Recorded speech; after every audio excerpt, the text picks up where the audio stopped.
Medium में पढ़ाया, अंग्रेजी बोलना सिखाया। बर्थडे और मैरिज एनिवर्सरी जैसे जीवन के शुभ प्रसंगों पर अंग्रेजी कल्चर को श्रेष्ठ मानने वाले माता पिता को मम्मा और डैड कहना सिखाया।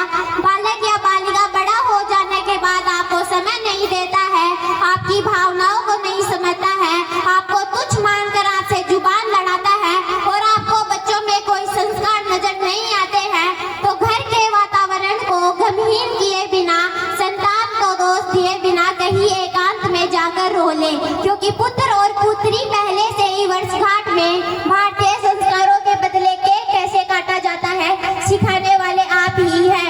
हवन कुंड में आहुति कैसे डाली जाए, मंदिर मंदिर पूजा पाठ आदर सत्कार और भारतीय संस्कृति के बदले केवल फराटेदार अंग्रेजी बोलने को ही आप अपनी शान समझते हैं।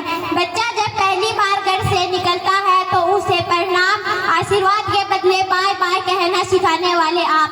परीक्षा देने जाते समय इष्ट देव और बड़ों के पैर छूने के बदले बेस्ट ऑफ लक कहकर परीक्षा भवन तक छोड़ने वाले आप। ऐसे अनेक से अंग्रेजी कल्चर को हमने जाने अनजाने में स्वीकार कर लिया है।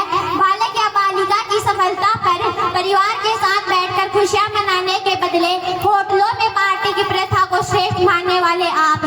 बालक या बालिका के विवाह के पश्चात उसे धार्मिक स्थल पर भेजने के बदले हनीमून के लिए फॉरेन टूरिस्ट स्पॉट पर भेजने की तैयारी करने वाले आप। अब तो बड़े और श्रेष्ठों के पैर छूने में भी शर्म आती है। गलती किसकी? मात्र आपकी। अंग्रेजी एक इंटरनेशनल भाषा है, इसे सीखना है, अपनी संस्कृति में उतारना नहीं है। मानो तो ठीक नहीं, भगवान ने जिनकी दी है चल रही है, चलती रहेगी। आने वाली जनरेशन बहुत ही घातक सिद्ध होने वाली है। बच्चे संस्कारहीन होते जा रहे हैं, इसमें मैं भी हूँ। अंग्रेजी कल्चर अपना रहे, सोच विचार कर अपने बच्चे, समाज, परिवार, संस्कृति और देश की रक्षा करने का प्रयास करें। हिंदी हमारी मातृ और राष्ट्रभाषा है, इसको बढ़ावा दें, बच्चों को जागरूक करें और उन्हें भारतीय संस्कृति के संस्कार दें, जिससे वे गौरवशाली महसूस करें। धन्यवाद।